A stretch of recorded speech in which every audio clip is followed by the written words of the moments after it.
Hello नमस्कार, मैं doctor Rajneesh Kumar आप सभी का एक बार फिर से हार्दिक स्वागत करता हूं।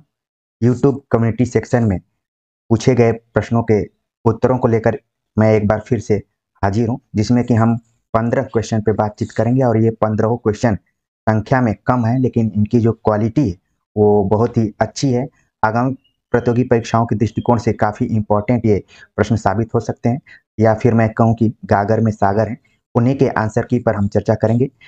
हम आगे प्रश्नों पर बातचीत करें उससे पहले एक मैं विनम्र गुजारिश आप सभी से करना चाहूँगा कि जिस तरीके से हम अनेक प्रतियोगी परीक्षाओं की तैयारी कर रहे हैं और प्रतिस्पर्धात्मक दौर से गुजर रहे हैं, उसी तरीके से जिस प्लेटफॉर्म पर मैं जुड़ा हूँ वहाँ पर भी एक तरीके से प्रतिस्पर्धा चल रही है।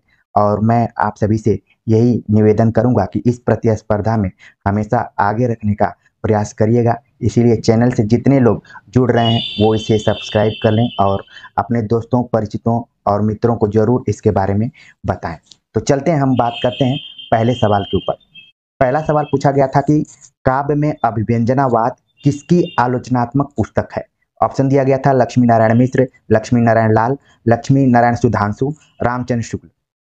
तो इसका जो सही जवाब है ऑप्शन सी, इसका सही जवाब है कि लक्ष्मी नारायण सुधांशु ने काव्य में अभिव्यंजनावाद नामक आलोचनात्मक पुस्तक लिखी थी, जिसका कि मात्र 13% लोगों ने ही सही जवाब दिया है। बाकी 73% लोगों ने रामचंद्र शुक्ल को टिक किया है, जो कि गलत है।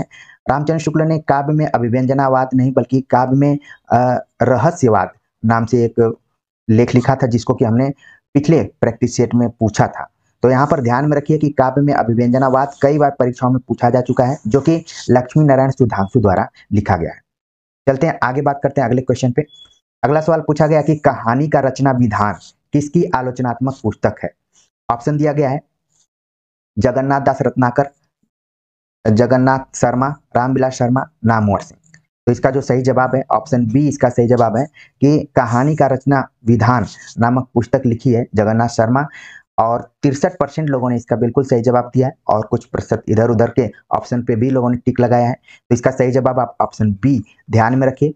जगन्नाथ शर्मा ने भारतेंदु समग्र नाम से भी एक बुक लिखी है, जो कि कई बार परीक्षाओं में पूछी जा चुकी है, तो इसको ध्यान में रखिए। यूपी, जीडीसी, जीआईसी की परीक्षाओं में आ चुका है कि भारतेंदु समग्र किसकी रचना है। और यहाँ पर कहानी का रचना विधान जो पुस्तक है, आलोचनात्मक पुस्तक है, वो भी जगन्नाथ शर्मा की है। आगे बात करते हैं अगले क्वेश्चन पे। अगला प्रश्न है कि निम्नलिखित में से किस आलोचक ने आलोचना दृष्टि की जगह आलोचकों का आरोपण शब्द प्रयोग किया है। यहाँ पर आप देख रहे हैं कि आमतौर पर हम आलोचना दृष्टि का प्रयोग करते हैं कि फला आलोचक की आलोचना दृष्टि, लेकिन आलोचना दृष्टि की जगह पर आलोचकों का आरोपण शब्द का प्रयोग किया था। किसने किया था? ऑप्शन दिया गया है रामचंद्र शुक्ल, महावीर प्रसाद द्विवेदी, नामवर सिंह, इंद्रनाथ मदान। तो इसका जो सही जवाब है ऑप्शन डी, इसका सही जवाब है कि इंद्रनाथ मदान ने आलोचना दृष्टि की जगह आलोचकों का आरोपण शब्द का प्रयोग किया था। और इस प्रश्न का सही जवाब केवल 6% लोगों ने दिया। बाकियों ने महावीर प्रसाद द्विवेदी पर ज्यादा विश्वास किया और उसको टिक किया, जो कि गलत आंसर है। आपको ध्यान में रखना है कि आलोचना दृष्टि की जगह आलोचकों का आरोपण इंद्रनाथ मदान ने प्रयोग किया था। अगला प्रश्न है कि हिंदी के कवियों में यदि कहीं रमणीय और सुंदर अद्वैती रहस्यवाद है तो जयसी में यह किसका कथन है। ऑप्शन दिया गया रामचंद्र शुक्ल, राम कुमार वर्मा, नगेंद्र, विश्वनाथ त्रिपाठी। तो इसका जो सही जवाब है ऑप्शन ए, इसका सही जवाब है कि रामचंद्र शुक्ल का यह मानना था कि हिंदी के कवियों में यदि रमणीय और सुंदर अद्वैतवादी रहस्यवाद की बात की जाए तो वो जयसी में ही मिलता है। तो 76% लोगों ने इसका बिल्कुल सही जवाब दिया है। अगला प्रश्न है कि मानव अथवा प्रकृति के सूक्ष्म किंतु व्यक्त सौंदर्य में आध्यात्मिक छाया का भान मेरे विचार से छायावाद की एक सर्वमान्य व्याख्या हो सकती। यह किस आलोचक का कथन है। ऑप्शन दिया गया है रामचंद्र शुक्ल, नंदुलारे वाजपेयी, नगेंद्र, नामवर सिंह।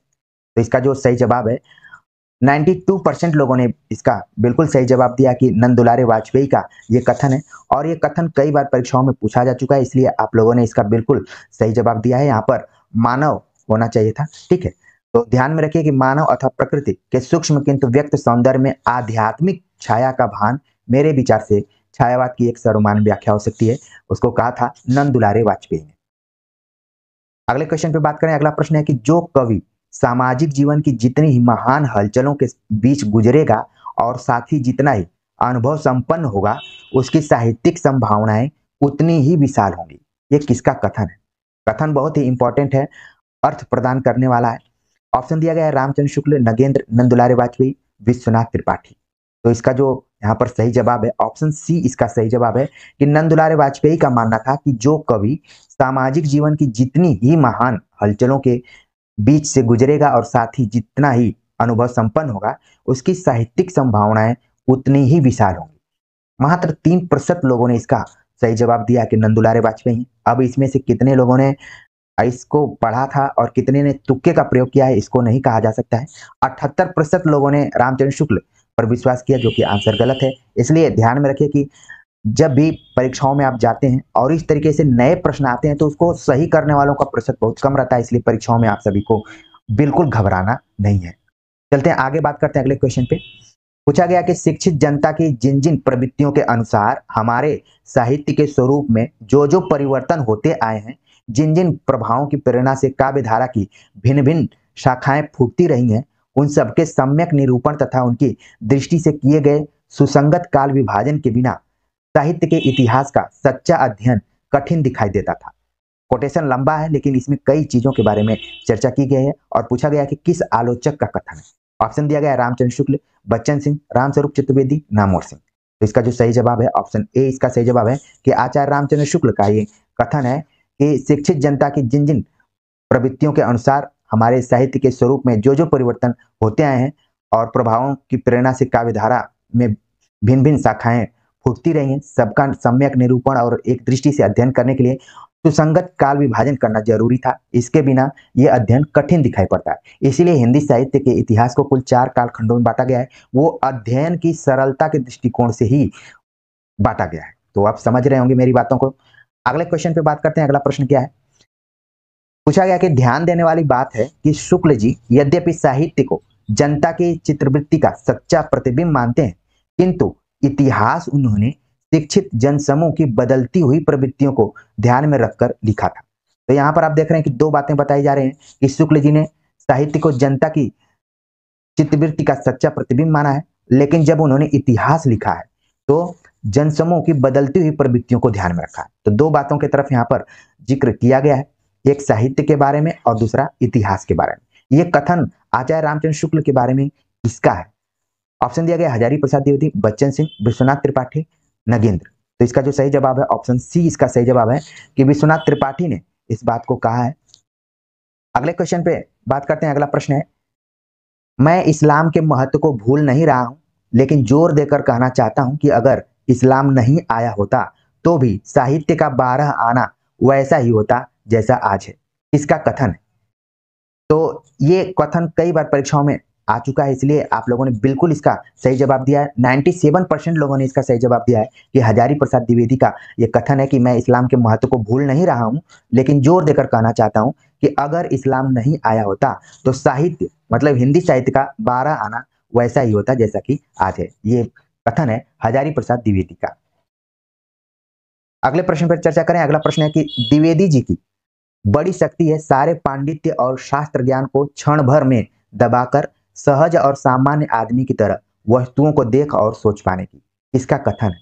यहाँ पर द्विवेदी जी की चर्चा की जा रही है तो वो हजारी प्रसाद द्विवेदी के संदर्भ में बात कही जा रही है। ऑप्शन दिया गया है रामविलास शर्मा, नामवर सिंह, बच्चन सिंह, विश्वनाथ त्रिपाठी।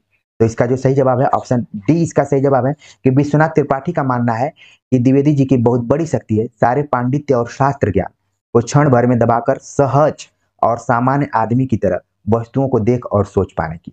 बहुत बड़ी बात यहाँ पर विश्वनाथ त्रिपाठी आचार्य हजारी प्रसाद द्विवेदी के बारे में कह रहे हैं। चलते हैं आगे, बात करते हैं अगले क्वेश्चन पे। अगला प्रश्न है कि शुक्ल जी के बाद हिंदी पाठकों, विद्यार्थियों, अध्यापकों और आलोचकों की दृष्टि और रुचि पर जितना अधिक प्रभाव द्विवेदी जी की कृतियों का पड़ा है उतना किसी आलोचक का नहीं पड़ा है। इसका कथन है। ऑप्शन दिया गया रामविलास शर्मा, बच्चन सिंह, विश्वनाथ त्रिपाठी, नामवर सिंह। इसका जो सही जवाब है ऑप्शन सी, इसका सही जवाब है कि विश्वनाथ त्रिपाठी का ही मानना है कि शुक्ल जी के बाद अगर सर्वाधिक प्रभाव किसी दूसरे आलोचक का हिंदी के पाठकों, विद्यार्थियों और अध्यापकों पर पड़ा है तो वो हजारी प्रसाद द्विवेदी है। ये विश्वनाथ त्रिपाठी अपनी बुक हिंदी आलोचना के अंतर्गत लिखते हैं। अगला प्रश्न है कि अगर कोई उत्तर भारत की समस्त जनता के आचार विचार, भाव, भाषा, रहन सहन, आशा आकांक्षा, दुख सुख और सूझबूझ को जानना चाहे तो प्रेमचंद से अधिक उत्तम परिचायक इस युग में नहीं पा सकेगा। किसका कथन है? बहुत ही इंपॉर्टेंट ये कोटेशन परीक्षाओं में पूछा जा चुका है। ऑप्शन दिया गया है रामविलास शर्मा, इंद्रनाथ मदान, हजारी प्रसाद द्विवेदी, नामवर सिंह। तो इस बात को हजारी प्रसाद द्विवेदी ने कहा है कि अगर कोई उत्तर भारत की समस्त जनता के आचार विचार, भाव, भाषा, रहन सहन, आशा आकांक्षा, सुख दुख को जानना चाहता है तो प्रेमचंद से अधिक उत्तम परिचायक इस युग में नहीं पा सकता है। इसका मतलब प्रेमचंद को अगर आप पढ़ ले रहे हैं तो उत्तर भारत के बारे में अच्छे से जान पाएंगे। तो ये बात कही थी हजारी प्रसाद द्विवेदी ने, जिसका कि 76% लोगों ने बिल्कुल सही जवाब दिया है। आगे बात करते हैं अगले क्वेश्चन पे। पूछा गया कि डॉक्टर नगेंद्र ने किस युग को स्थूल के प्रति सूक्ष्म का विद्रोह कहा है।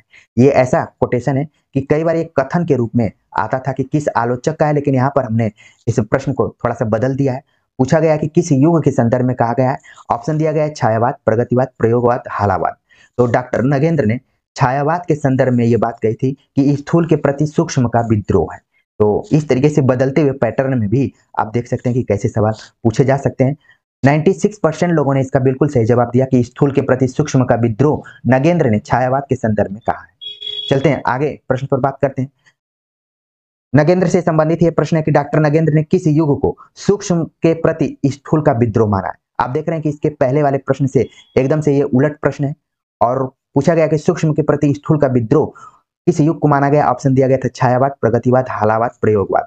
तो इस प्रश्न को जैसे ही बच्चों ने यूट्यूब कम्युनिटी बॉक्स में देखा तो उनको लगा कि मैं ये क्वेश्चन गलत पैटर्न पर पूछ दिया हूँ, गलती कर दिया हूँ, लेकिन मैंने जानबूझकर ये प्रश्न पूछा था ताकि आपको एक नई जानकारी मिले कि डॉक्टर नगेंद्र ने दो युगों के बारे में उलट फेर करते हुए बातों को कहा है। स्थूल के प्रति सूक्ष्म का विद्रोह छायावाद के संदर्भ में और सूक्ष्म के प्रति स्थूल का विद्रोह उन्होंने प्रगतिवाद के संदर्भ में कहा है, जो कि इसका सही जवाब होगा ऑप्शन बी।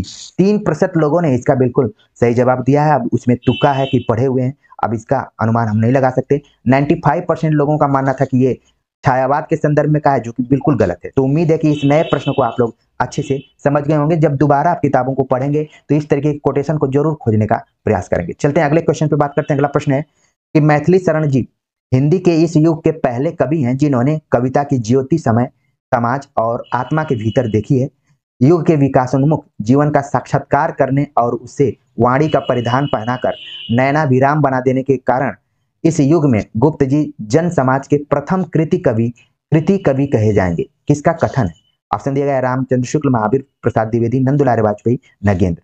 तो इसका जो सही जवाब है यहाँ पर ऑप्शन सी इसका सही जवाब है कि नंदुलारे वाजपेयी ने ये बात कही है मैथिली शरण गुप्त के बारे में कि वो जो भी चीजें लिखे कविता के माध्यम से ज्योति जलाइए, अपने समाज में अपने आत्मा के भीतर देखिए और युग का विकासोन्मुख किया है और जीवन का साक्षात्कार करके वाणी का परिधान कर नयनाभिराम बना दिया है। और सही मायने में गुप्त जी जन समाज के प्रथम कृति कवि कहे जाएंगे। यहाँ पर एक चीज आपको ध्यान में रखना है कि जब हम कृति इस तरीके से लिखते हैं तो इसका जो अर्थ होता है वो रचना होता है, और जब हम कृति लिख रहे हैं बड़ी की मात्रा दे रहे हैं तो उसका मतलब होता है रचनाकार या फिर दक्ष या फिर कुशल। ठीक है, तो इस चीज को आप ध्यान में रखिए। ये इंटरव्यू में आपसे हो सकता है कि इन दोनों के बारे में पूछा जा सके, क्योंकि ये एक तरीके से समान उच्चारण करने वाले शब्द हैं, और कृति मतलब रचना और कृति मतलब रचनाकार। तो उम्मीद है कि इस शब्द के अर्थ को भी आप समझ गए होंगे। ये कथन कहा था नंदुलारे वाजपेयी ने, जिसके बारे में हमने जवाब बता दिया है।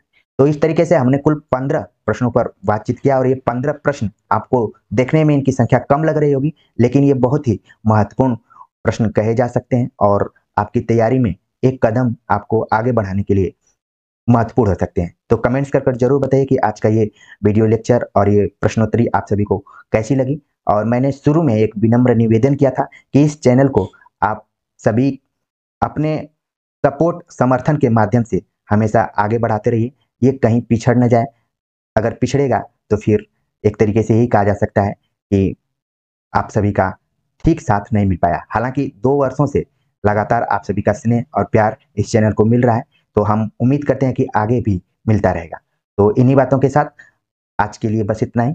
मिलते हैं एक नए प्रैक्टिस सेट और वीडियो लेक्चर के साथ। तब तक के लिए नमस्कार।